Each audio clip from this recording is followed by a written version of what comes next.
Selamat datang di channel Denny Pinontoan. Kisah rumah jiwa di tepi Saman. Sebuah kisah di tahun 2012. Mawale. Begitu warga Lamongan menyebut lokasi pemukiman itu. Ia berada di Wanua Tonelet, diapit oleh persawahan. Sore itu, pemandangan padi yang mulai menguning dan menara-menara gereja yang terdapat di hampir setiap arah pandangan menampilkan sesuatu yang khas Lamongan. Namun, ia kontras dengan sebuah waruga yang berada di tepi jalan, yang salah satu bagian alasnya menjadi dinding saluran air.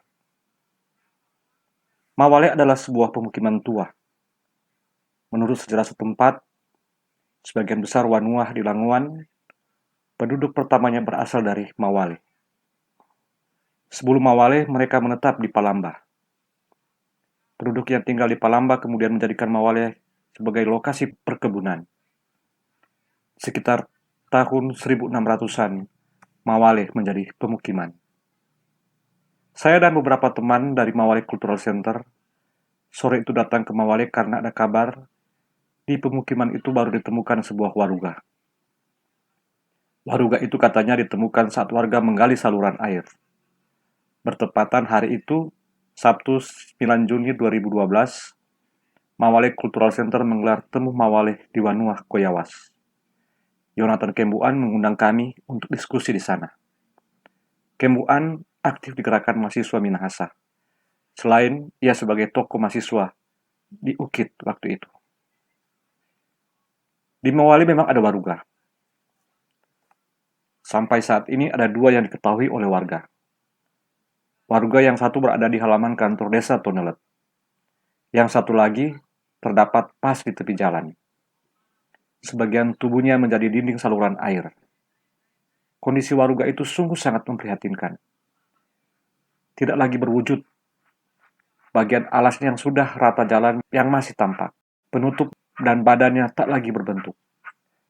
Kata beberapa warga di Mawale yang kami temui saat sedang mengerjakan saluran air, waruga itu sebenarnya sudah lama diketahui warga. Namun, nanti baru ketika dilakukan penggalian tanah untuk drainase, baru menjadi perhatian. Ada yang menarik dari percakapan singkat dengan beberapa orang di kompleks waruga itu. Seorang lelaki yang kira-kira berusia 60-an tahun mengatakan, kondisi waruga yang seperti ini antara lain karena warga di situ sudah tak lagi memberi perhatian terhadap benda-benda peninggalan. Ini terjadi sejak Injil masuk ke daerah sini, ujar lelaki itu. Tapi sebenarnya mereka sadar, benda-benda peninggalan macam waruga memiliki arti sejarah dan budaya. Itu tampak ketika dengan penuh kebanggaan mereka menceritakan waruga yang dipindahkan di halaman kantor desa itu. Kalau komang tuh waruga di kantor desa masih bagus, ujarnya lagi. Kami memang tak sempat singgah di waruga di depan kantor desa. Namun dari kira-kira jarak 25 meter, waktu kami berjalan menuju ke lokasi waruga itu, tampak waruga di depan kantor desa itu memang terurus dengan baik. Sangat berbeda dengan waruga yang satu ini. Beberapa warga yang kami temui itu sempat menyebut mengenai waruga yang satu berada di kantor desa. Waruga itu kurang dah kasih pindah kuat di kantor desa. Waktu dah kasih pindah dulu, ada minta tua-tua yang masih tidak atur supaya gampang mau angka. Ujar salah satu warga. Soal waruga ini, kata mereka membutuhkan biaya besar untuk menatanya kembali. Apalagi DP kondisi sebegini. Butuh biaya besar mau kasih atur dan kasih pindah, kata warga. Warga di situ juga tampak masih mewarisi simbol-simbol kultural Minahasa lainnya. Misalnya tentang arti kata Wanua Tonelet. Kalau Tonelet sendiri DP arti orang yang dapat lewat, menyeberang. Karena dari Mawale ini, orang tua-tua dulu balewat atau menyeberang ke pemukiman yang disebut Tonelet sekarang. Ada kuala besar di belakang Mawale ini, ujar salah seorang dari mereka. Tentang arti waruga, Yesiwenas Budaya Minahasa dalam tulisannya Orang Minahasa masih menggunakan waruga sampai tahun 1908. Menyebutkan ia terbentuk dari 2 kata, wale artinya rumah dan juga ruga atau roga artinya terbongkar, hancur. Jadi waruga artinya waleruga, rumah tempat menghancurkan jasad tubuh manusia menjadi tulang belulang sebagai proses pemakaman pertama. Pemakaman kedua adalah mengambil tulang belulang itu untuk dimasukkan ke dalam peti kayu yang disebut walongsong. C.T. Bertling di tahun 1931 dalam tulisannya tentang waruga menyebutkan kata waruga berasal dari kata wa, singkatan dari kata wawa yang berarti sempurna, benar, dan kata ruga yang berarti dikenakan pakaian, yang artinya tubuh yang terlarut. Waruga akan menjadi tempat di mana seluruh tubuh menjadi hancur, tulis Bertling. Orang Minahasa percaya bahwa tubuh memang bisa hancur, namun jiwa atau gegenang mengukur tetap hidup, dan ia akan berpindah ke suatu tempat. Waruga yang badannya berbentuk kubus dengan atap yang berbentuk segitiga, seperti lazimnya atap rumah, disimbolkan sebagai rumah bagi jiwa. Orang yang meninggal dimasukkan di dalam badan waruga. Biasanya jenazah diatur dalam posisi duduk. Bagian luarnya dihiasi dengan relief-relief. Di Sawangan Ermadidi, Minahasa Utara, waruga-waruga yang dikumpul di satu lokasi tampak indah dengan relief-relief atau ukiran-ukiran yang bermacam-macam motif. Di beberapa tempat di daerah Totembuan, waruga-waruga sangat sederhana. Hanya ada semacam garis-garis yang menyimbolkan sesuatu. Sekarang ini banyak dijumpai waruga dalam keadaan memprihatinkan. Selain karena banyak warga yang tidak lagi peduli, namun juga karena ulah para pencuri dan pencari harta karun. Banyak waruga antara badan dan penutupnya sudah terpisah. Jangan berharap kita akan melihat kerangka atau badan-badan peninggalan dari orang-orang yang menghuni waruga itu. Bagian dalamnya sudah kosong. Kerangka dari si empunya waruga memang sudah menjadi abu, menyatu kembali dengan bumi. Benda-benda yang biasanya diikutsertakan pada orang yang dikubur itu mungkin sudah dibawa lari, dicuri.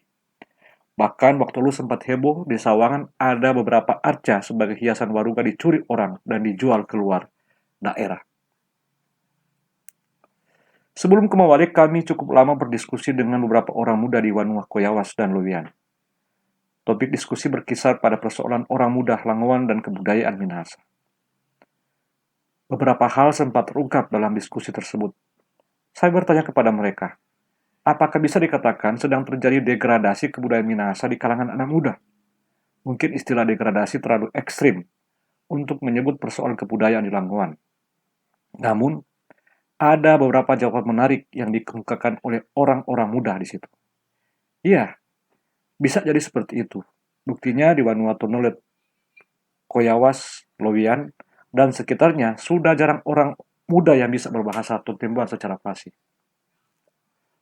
Orang Langowan mungkin termasuk terbuka pada budaya luar karena perjumpaannya dengan orang-orang lain. Mereka juga suka merantau. Banyak yang sekarang menetap di Amerika, ujar Stanley, pemuda yang sehari-hari sebagai penyiar di radio Tripana Langowan. Atau mungkin juga karena kekristenan.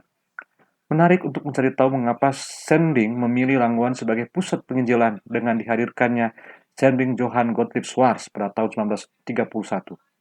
Saya menggoda dengan pertanyaan yang agak nakal. Tapi pertanyaan ini sebenarnya bersesuaian dengan kenyataan. Percakapan singkat dengan beberapa warga di Tua Mawale mungkin sebagai bukti tesis saya itu. Hari ini Langowan adalah kotanya 1000 gereja.